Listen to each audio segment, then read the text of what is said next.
Hey guys, David Tao from barbend.com, and I've got multi-time CrossFit Games competitor Brent Fikowski here. Brent, thanks so much for joining us today. I want to dive deep into your training and how you assess recovery and performance. All right, I got to ask, how did you get the nickname The Professor?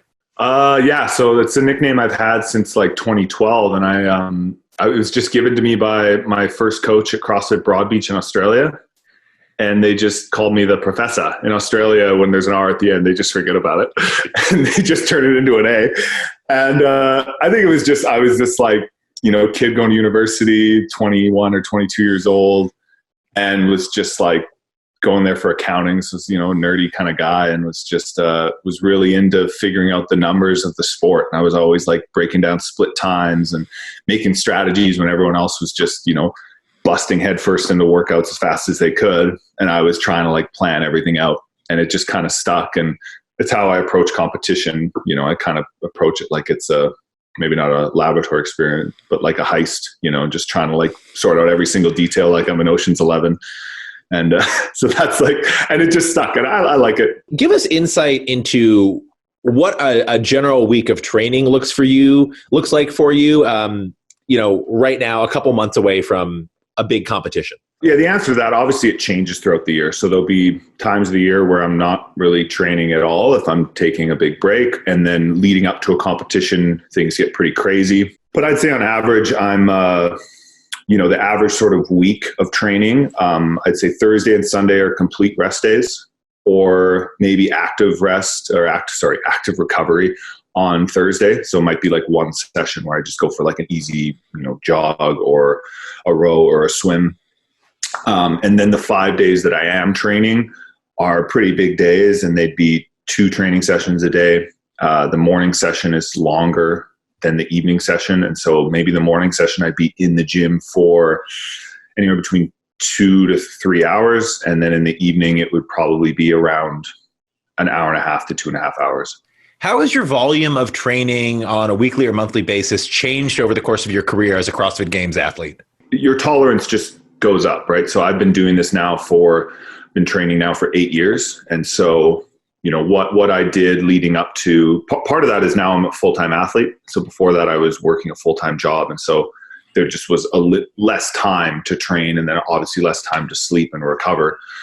So, but yeah, every year it just increases a little bit, and you just become more and more accustomed to being able to do more. And I think a big part of that is actually just being stronger, as much as it's like an actual physiological, ability to handle more volume. Like for an example, if you're a runner, you could just run more miles a week. But I think that a lot of it in this sport comes down to strength. If I think about something like doing pistols, like I used to do pistols and they'd make me quite sore, just because, my squat was just lower.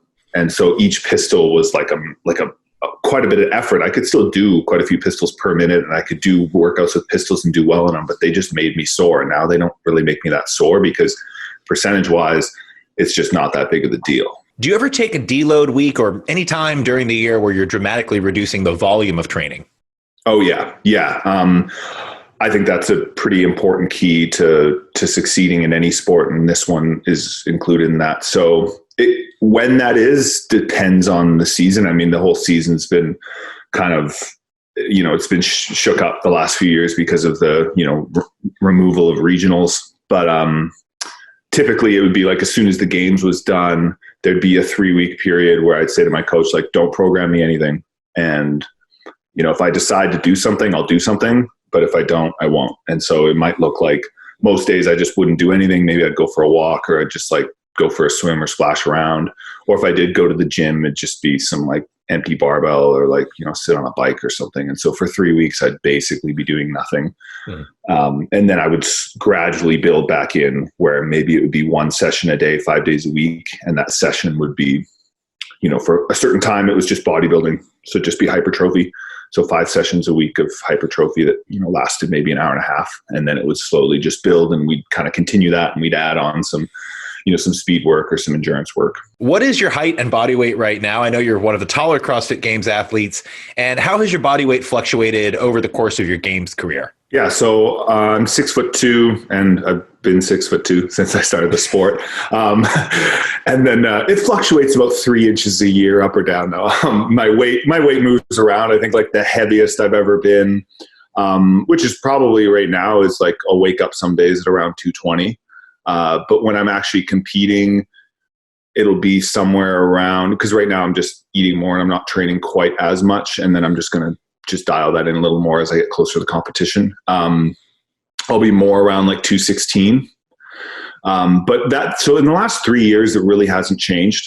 I've been anywhere between 215 to 220 for the last 3 years. And then before that, when I first started CrossFit, so in 2012, I was 6'2", and I weighed about, I have this all written down somewhere, but I weighed about 200 pounds, maybe 205. And so within the first year, I went from 200 to 205, like pretty within a year, just because it was the first time I was actually training with weights and eating to sustain that growth. And then, so that was the first year. And then after that, it was about like 2.5 pounds a year for like 2.5, 3 pounds a year for about 3 years. And then that sort of got me up to the 215. And then since then it's, so since I've been at the games, like 2017, 2018, 2019, and now I've weighed about the same. What are your basic strength numbers right now? And are there any particular numbers you're chasing? I'm more specifically interested in snatch, clean and jerk, deadlift, and back squat. Let's see, the most I've snatched in competition is 300. Most I've clean and jerked in competition is 345. Deadlift 505, back squat 435, and strict press 210. So those are my numbers. Some of those might be a little more, a little less right now. And then mostly the ones that I would need to get higher would be, getting my strict press higher would help my handstand push-ups. So I'm always just working on that, not necessarily for a 1 rep max, but more in the range of like, let's say like a 6 rep max or something, because that's going to help my handstand push-ups being a heavier athlete. And then really the back squat and the deadlift and the squat clean are sort of the ones that I'm always trying to bump up. My jerk is good. And so it's just getting my squat clean and from, that like 345-ish just to heavier. There's not like a specific number because there's so many other things to work on that I can't get too wrapped up in that. But, we do put in a lot of work to increase that deadlift, to increase the back squat, the front squat, and the clean. My power clean's pretty good. And so it's mostly about how much I can squat is going to help with that squat clean. What kind of movements and workouts do you think being a taller athlete puts you at a disadvantage in? The biggest one would just be like phone booth fitness. So anything that you're like kind of vibrating up and down in one spot, whether that's like a pull up or an air squat or a burpee or a push up or a handstand push up or a ring muscle up, just because, the actual distance I have to cover for each repetition is longer than someone who's shorter. And then shifting weight repetitively is potentially a disadvantage or an advantage, just depending on the load. So, if it's heavy thrusters, I'm okay with that. But if it's, an empty bar thruster, then obviously everyone's kind of moving the same meters per second. I just have more meters to cover. So it's just going to be a little more challenging, but a good challenge to continue to work on. What are some of the strengths you try and play to in a competition? Movements and workouts where you think, hey, here's where I can really make up a lot of ground and place really well. Right. So for me, the things that I've always, done well at swimming, I have a swimming background, and with volleyball, I have a jumping background. So if there's lots of even double unders or just box jumps or jumping over an object, usually bodes well for me. I've got because of swimming as well, endurance background. And so, anything that's the longer a workout goes, usually the better the score I'm going to get relative to my peers, 10 minutes, 20 minutes, 30 minutes. I like rope climbs. I like wall balls. Part of that's because of my height. And then I also have good flexibility. And so things like, overhead squats or overhead walking lunges, even handstand walks and stuff like that. I've got good hip and shoulder flexibility. And so if there's stuff that sort of requires that, it usually bodes well for me as well, which isn't really a height related thing. It's just a Brent Fikowski thing. If I'm talking in the third person.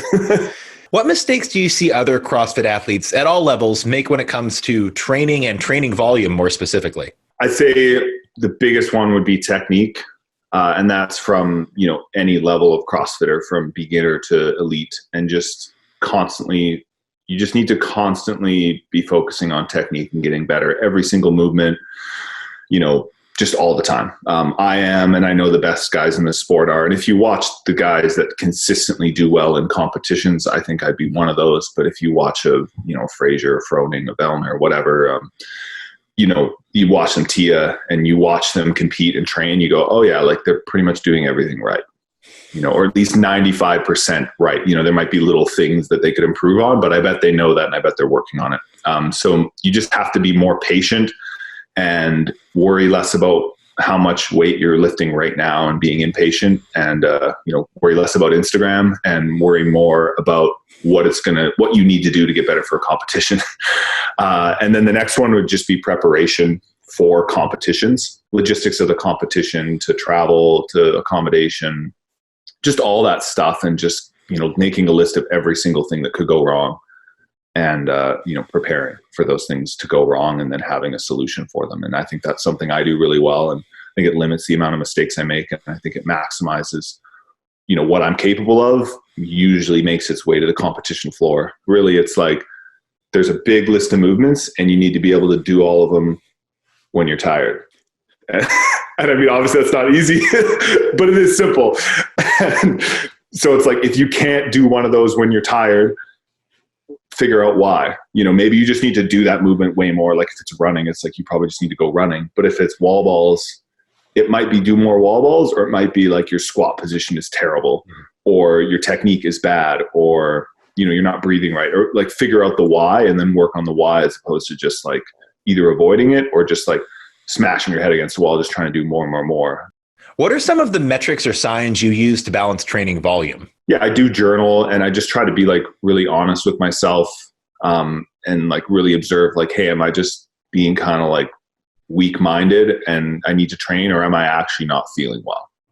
And usually what I do, people ask like, hey, how do you know when it's time to not train or train? I'm like, you go to the gym, right? You always go, you warm up, you do the first piece, and then you decide, should I train? And usually, like I'd say 99% of the time, 95% of the time, when I'm like, I don't feel so great, I'll warm up, I'll start training. I'm like, I feel good. And I'll still do the session. I might not go at like 100%, but I'll still do it. And then there is that sometimes when I'm like, okay, I'll warm up, and I did the first piece, and I'm like, you know what? I'm out. Like I'm super tired, and I'm just like really anxious, and I'm distracted. But that only happens like maybe 3 times a year. But I think it's still important to know, like, hey, like missing that one session isn't going to be the end of the world if it's only happening 3 times a year. And it's probably a good thing if you're feeling like, that like emotionally and like physically just like beat down. What recovery techniques do you most heavily prioritize? So when it comes to recovery, it's the simple things are the best, right? And if you're looking for like a really fancy, supplement or something, or like a fancy thing you put on that you attach, it's like, yeah, that stuff helps. But if you're not sleeping well, then it just doesn't really matter. If you're not eating good food. So like eating good food, consistently, hydration, and then just sleep hygiene. I mean, you can Google like sleep hacks and sleep hygiene and all that sort of stuff. I'm sure Tim Ferriss has done it. And a lot of people know those things, but how many people actually don't watch TV or look at their screen an hour or 2 before bed? Not a lot of people. Right. And it's like, that that's a bad thing, but do you do it? It's like, I do, So the next 2 would be, I think cooling down after you work out is huge, especially CrossFit. If you're just like super lactic, and you're just all pumped up in your grip or your shoulders or your quads or whatever that is. And then you just say, well, that was fun. And you go in your car and you leave the gym. It's like the worst thing you can do. And so getting on an assault bike or getting on a rower, or going for a walk or a jog for 5 to 10 minutes, just at a really, really easy pace, I've found has made a huge difference in just next day soreness. Muscle scraping, I mean, I have a sponsor Sidekick tool, and I've found that's really valuable. And then really the one I'm working on the most now is, because I'm analytical and a little high strung type A, is trying to just mellow out a bit more and just general less stress in my life. Because at the end of the day, your body doesn't really know the difference between like training stress and, stressing out over, taxes or something. And so if you can like reduce stress in general, it's going to improve your recovery. So that's the big one I'm working on right now. Tell us a little bit about the Professor Project. I basically tried to extract like everything I know about what's made me successful in CrossFit and put it into video form. So it's a huge, I think there's almost 200 videos now of pacing strategy, movement techniques, mindset stuff, preparation for competition, just sort of like everything I've done, with some documents as well, but a lot of videos, and then a community where people can interact with me and interact with each other and ask each other questions to get better. So it's kind of like something a little different than what else I've seen, sort of the masterclass of CrossFit. But right now it's just me and a few other athletes that have provided videos, and some people I trust, physio and stuff that I use here. So I don't know, it's been fun. There's like a couple hundred members, and people are getting better and they're learning stuff, and, just reframing their goals and actually like having clarity on why they're doing things and how they're doing things. So that's kind of something I've created, and it's been a lot of fun.